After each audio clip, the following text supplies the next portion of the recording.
Manni maree madda odeeffannoo dhugaati. Hawaasti keenya odeeffannoo takka wanti inni dhoksu hin jiru jechuudha.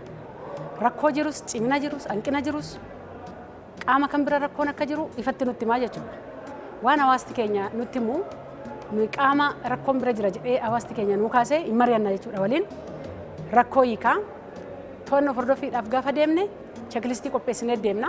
Torbaan to'annoo hordoffii qaama irratti to'annoo hordoffii gaggeessinu beeksifnee baana.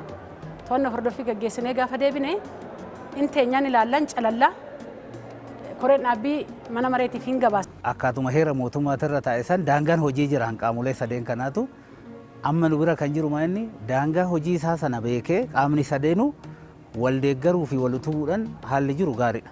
Fakkeenyaaf nu akka magaala keenyatitti dambiiwwan olii dhufan mirkaneessuudhaan karoora isaanii raggaasisuudhaan hojii akka hojjetan qaama raawwachiiftuudhaaf kallattiin kennina. Isaan immoo sana fudhatanii mana mariitiin akka ilaalamuuf akka hordofamuuf yeroo baay'ee qindoominaan akkaataan itti deemnu kana. Kanaaf